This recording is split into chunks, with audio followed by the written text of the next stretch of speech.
ಯಾವುದೇ ರಸಂ ಪುಡಿಗಳನ್ನು ಹಾಕ್ಕೊಳ್ಳದೆ ನಿಜವಾದ ಹಳ್ಳಿ ಸ್ಟೈಲಲ್ಲಿ ನಾಟಿ ಸ್ಟೈಲಲ್ಲಿ ಮಾಡುವಂತಹ ಖಡಕ್ ಟೊಮೆಟೊ ರಸಮನ್ನು ಹೇಗೆ ಸುಲಭವಾಗಿ ಮಾಡ್ಬೋದು ಅಂತ ಇವತ್ತಿನ ವಿಡಿಯೋದಲ್ಲಿ ನಾನು ಹೇಳ್ಕೊಡ್ತಾ ಇದ್ದೇನೆ. ಈ ರಸಂ ಕುಡಿಲಿಕ್ಕೆ, ರೈಸಿಗೆ ಎಲ್ಲದಕ್ಕೂ ಸೂಪರ್ ಆಗಿರುತ್ತೆ. ನಮ್ಮ ಈ ವಿಶೇಷವಾಗಿರುವಂಥ ವಿಡಿಯೋ ನಿಮಗೆ ಇಷ್ಟ ಆದರೆ ಲೈಕ್ ಮಾಡಿ, ಬೇರೆಯವರಿಗೆ ಶೇರ್ ಮಾಡಿ ಕೂಡ. ಹಾಗೆಯೇ ಇಲ್ಲಿ ತನಕ ನೀವು ಯಾರಾದರೂ ನಮ್ಮ ಚಾನೆಲ್ಗೆ ಸಬ್ಸ್ಕ್ರೈಬ್ ಮಾಡಿಲ್ಲದಿದ್ದರೆ ಸಬ್ಸ್ಕ್ರೈಬ್ ಮಾಡಿ. ಯಾಕಂತಂದರೆ ನಾವು ನೆಕ್ಸ್ಟ್ ಹಾಕುವಂಥ ಕೂಡ ಎಲ್ಲ ವಿಡಿಯೋಗಳನ್ನು ನೀವು ಮಿಸ್ ಮಾಡದೆ ನೋಡ್ಕೋಬೋದು. ಥ್ಯಾಂಕ್ಸ್ ಎಲ್ರಿಗೂ. ಈ ಖಡಕ್ಕಾಗಿರುವಂತಹ ಟೊಮೆಟೊ ರಸಂ ಮಾಡಲಿಕ್ಕೆ ನಾನು 5 ಚೆನ್ನಾಗಿ ಹಣ್ಣಾಗಿರುವಂತಹ ಟೊಮೆಟೊ ಹಣ್ಣನ್ನು ತಗೊಂಡಿದ್ದೀನಿ. ನಾಟಿ ಟೊಮೆಟೊ ಇದ್ದರೆ ಇನ್ನು ತುಂಬಾ ಖಡಕ್ಕಾಗಿ ತುಂಬಾ ಚೆನ್ನಾಗಿ ಬರುತ್ತೆ. ನೀಟಾಗಿ ತೊಳೆದ್ಬಿಟ್ಟು ಟೊಮೆಟೊನ ಕಟ್ ಮಾಡ್ಕೊಳ್ಳಿ. ಈ ಥರ ಸೈಜ್ಗೆ ಕಟ್ ಮಾಡ್ಕೊಳ್ಳಿ. ಅದಾದ ನಂತರ ಈ ಟೊಮೆಟೊ ಹಣ್ಣನ್ನು ಒಂದು ಮಿಕ್ಸಿಂಗ್ ಬೌಲಿಗೆ ಹಾಕ್ಕೊಳ್ಳಿ, ಅಥವಾ ಯಾವುದಾದ್ರೂ ಒಂದು ಪಾತ್ರೆ ಇದ್ದರೆ ಅದಕ್ಕೆ ಹಾಕ್ಕೊಳ್ಳಿ. ಅದಾದ ನಂತರ ಇವಾಗ ಈ ಕೊತ್ತಂಬರಿ ಸೊಪ್ಪಿನ ದಂಟಿರುತ್ತಲ್ವ, ಅದಿದ್ದರೆ ಸ್ವಲ್ಪ ಹಾಕ್ಕೊಳ್ಳಿ. ಕೊತ್ತಂಬರಿ ಸೊಪ್ಪು ಬೇಡ, ಕೊತ್ತಂಬರಿ ಸೊಪ್ಪಿನ ದಂಟು.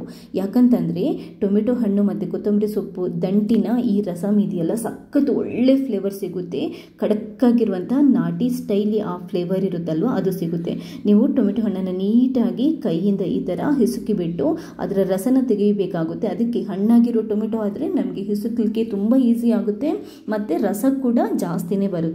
ಸ್ವಲ್ಪ ಅದರ ರಸ ತೆಗೆದಾದ ನಂತರ ನೀರು ಹಾಕಿ ಮತ್ತೆ ನಾವು ಇದನ್ನ ನೀಟಾಗಿ ಹಿಸ್ಕೋಬೇಕು.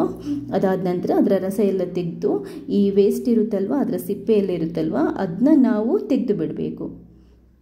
ಬರೀ ನಮಗೆ ಟೊಮೆಟೊ ರಸ ಮಾತ್ರ ಸಿಗಬೇಕು. ಇವಾಗ ಇದಕ್ಕೊಂದು ನಾಟಿ ಸ್ಟೈಲಿನ ಮಸಾಲೆ ರೆಡಿ ಮಾಡೋಣ. ಅದಕ್ಕೆ ಒಂದು 7-8 ಎಸಳು ಬೆಳ್ಳುಳ್ಳಿ, 1.5 ಟೇಬಲ್ ಸ್ಪೂನಷ್ಟು ಕಾಳುಮೆಣಸು, ಸ್ವಲ್ಪ ಕರಿ ಲೀವ್ಸು, 1 ಹಸಿಮೆಣಸಿನ್ಕಾಯಿ, 1 ಟೇಬಲ್ ಸ್ಪೂನಷ್ಟು ಜೀರಿಗೆ. ಯಾವುದನ್ನು ಹುರಿದುಕೊಳ್ಳಿಕ್ಕಿಲ್ಲ. ನಾಟಿ ಸ್ಟೈಲಲ್ಲಿ ಎಲ್ಲ ಹಸಿ ಫ್ಲೇವರೇ ಇರುವಂಥದ್ದು. ಮತ್ತು ಆ್ಯಕ್ಚುಲ್ ಆಗಿ ರಸಮ್ ಇದು ನಮಗೆ ಹಸಿ ಫ್ಲೇವರ್ ಇದ್ರೇ ಅದಕ್ಕೆ ರಸ ಅಂತಾರೆ. ಅದನ್ನ ಬೇಯಿಸಿ ಚೆನ್ನಾಗಿ ಕುದಿಸಿದ್ರೆ ಅದು ಸಾರು ಅಥವಾ ಕೊದ್ದೆಲ್ ಅಂತಾರಲ್ವ, ಅದಾಗುತ್ತೆ. ನೋಡಿ, ಈ ಥರ ನಮಗೆ ತರಿಯಾಗಿ ಮಸಾಲನ ನಾವು ರೆಡಿ ಮಾಡ್ಕೋಬೇಕು. ಇದು ಆ್ಯಕ್ಚುಲ್ ಆಗಿ ಪರ್ಫೆಕ್ಟಾಗಿ ನಮಗೆ ನಾಟಿ ಸ್ಟೈಲಿಗೆ ಬೇಕಾಗಿರುವಂಥ ರಸಮ್ದು ಮಸಾಲ.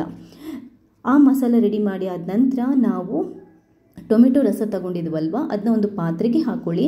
ಅದಕ್ಕೆ ಚಿಟಿಕೆ ಅರಿಶಿನ ಯಾವಾಗಲೂ ಜಾಸ್ತಿ ಹಾಕೋಬಾರ್ದು ರಸಮ್ಗೆ. ಕಲ್ಲುಪ್ಪು ರುಚಿಗೆ ಎಷ್ಟು ಬೇಕು ಅಷ್ಟು, ನಾನೊಂದು 3/4 ಟೇಬಲ್ ಸ್ಪೂನಷ್ಟು ಹಾಕ್ಕೊಂಡಿದ್ದೀನಿ. ಅದಾದ ನಂತರ 1.5 ಟೇಬಲ್ ಸ್ಪೂನಷ್ಟು ಹುಣಸೆ ಹಣ್ಣಿನ ಪೇಸ್ಟ್, 3 ಹಸಿಮೆಣಸಿನ್ಕಾಯಿ ಕಟ್ ಮಾಡ್ಕೊಂಡು ಹಾಕ್ಕೊಂಡಿದ್ದೀನಿ. ಮಿಕ್ಸ್ ಮಾಡಿಕೊಂಡು ಇದನ್ನ ನಾವು ಕುದಿಲಿಕ್ಕೆ ಇಡಬೇಕು. ಎಷ್ಟು ಇದು ಕುದಿಬೇಕು ಅಂತಂದರೆ, ನಾವು ಇದಕ್ಕೆ ಹಸಿಮೆಣಸಿನ್ಕಾಯಿ ಹಾಕಿರ್ತೀವಲ್ವ, ಅದು ಕಲರ್ ಚೇಂಜ್ ಆಗಿ ಸಾಫ್ಟ್ ಆಗಬೇಕು. ಅಷ್ಟೊತ್ತು ನಾವು ಕುದಿಸಬೇಕು ಫಸ್ಟು ಟೊಮೆಟೊ ರಸನ. ಅದಾದ ನಂತರ ಇವಾಗ ನಾಟಿ ಸ್ಟೈಲಲ್ಲಿ ರೆಡಿ ಮಾಡಿರುವಂಥ ಮಸಾಲೆ ಇಂಗ್ರೀಡಿಯೆಂಟ್ಸನ್ನು ಇದಕ್ಕೆ ಹಾಕ್ಕೋಬೇಕು. ಒಂದು ನೆನಪಿಡಿ, ಈ ಮಸಾಲೆ ಇಂಗ್ರೀಡಿಯೆಂಟ್ಸ್ ಹಾಕಿದ ನಂತರ ನಾವು ರಸಮನ್ನು ಜಾಸ್ತಿ ಹೊತ್ತು ಕುದಿಸುವಂಗಿಲ್ಲ. ಜಸ್ಟ್ ಒಂಚೂರು ಮುಚ್ಚಿಟ್ಟು ಒಂದೇ ಒಂದು ಕುದಿ ಬರೋ ತನಕ ಅಷ್ಟೇ ಇದನ್ನ ನಾವು ಕುದಿಸಬೇಕು. ಯಾಕೆ ಮುಚ್ಚಿಡೋದು ಅಂತಂದರೆ ಆ ಮಸಾಲ ಫ್ಲೇವರ್ ಹೊರಗಡೆ ಹೋಗಬಾರ್ದು. ನೋಡಿ, ಇಷ್ಟೇ ಸಾಕು. ಸ್ಟವನ್ನು ಬಂದ್ ಮಾಡಿ ಇದನ್ನ ಕೆಳಗಡೆ ಇಳಿಸ್ಬಿಡಿ. ರಸಂ ರೆಡಿ ಆಗುತ್ತೆ. ಇದಾದ ನಂತರ ನಾವಿವಾಗ ಒಗ್ಗರಣೆ ಹಾಕೋಬಹುದು. 1/2 ಟೇಬಲ್ ಸ್ಪೂನಷ್ಟು ಸಾಸಿವೆ, ಸ್ವಲ್ಪ ಉದ್ದಿನಬೇಳೆ, ಇಂಗು ಸ್ವಲ್ಪ, ಹಾಗೆಯೇ ಫ್ಲೇವರ್ ಜಾಸ್ತಿ ಆಗಲಿಕ್ಕೆ 1-2-3 ಒಣಮೆಣಸಿನ್ಕಾಯಿಯನ್ನು ಹಾಕಿ ಒಗ್ಗರಣೆಯನ್ನು ಹಾಕಿದ್ರೆ ಇದೆಯಲ್ಲ, ಸೂಪರ್ ಆಗಿರುವಂತಹ, ಖಡಕ್ಕಾಗಿರುವಂತಹ, ತುಂಬಾ ಚೆನ್ನಾಗಿರುವಂತಹ, ಫಸ್ಟ್ ಕ್ಲಾಸ್ ಆಗಿರುವಂತಹ ಟೊಮೆಟೊ ಹಣ್ಣಿನ ರಸಂ ರೆಡಿ ಆಗುತ್ತೆ. ನಾನು ಯಾವಾಗಲೂ ಹೇಳ್ತೀನಿ ನೋಡಿ, ರಸಮನ್ನು ಯಾವಾಗಲೂ ಜಾಸ್ತಿ ಕುದಿಸ್ಲಿಕ್ಕಿಲ್ಲ. ಇದು ಎಸ್ಪೆಷಲಿ ಈ ಸ್ಟೈಲಲ್ಲಿ ಮಾಡುವಾಗ ನಾವು ಮಸಾಲೆ ಇಂಗ್ರೀಡಿಯೆಂಟ್ಸ್ ಹಾಕಿಬಿಟ್ಟು ಜಾಸ್ತಿ ಕುದಿಸುವಂಗೆ ಇಲ್ಲ. ಆ ರಸದ್ದು ಬೆಳ್ಳುಳ್ಳಿ ಇರ್ಬೋದು, ಹಸಿಮೆಣಸಿನ್ಕಾಯಿ ಇರ್ಬೋದು, ಅದರದ್ದು ಫ್ಲೇವರ್ ಇದೆಯಲ್ವ, ನೀವು ಜಾಸ್ತಿ ಕುದಿಸಿದರೆ ಹೋಗುತ್ತೆ. ಅದರ ಹಸಿ ಫ್ಲೇವರ್, ರಸ ಫ್ಲೇವರ್ ಇರಬೇಕು ಅಂತಂದರೆ ಸ್ವಲ್ಪನೇ ಸ್ವಲ್ಪ ಅದನ್ನ ಕುದಿಸ್ಬಿಟ್ಟು ನಾವು ರೆಡಿ ಮಾಡ್ಕೋಬೇಕು.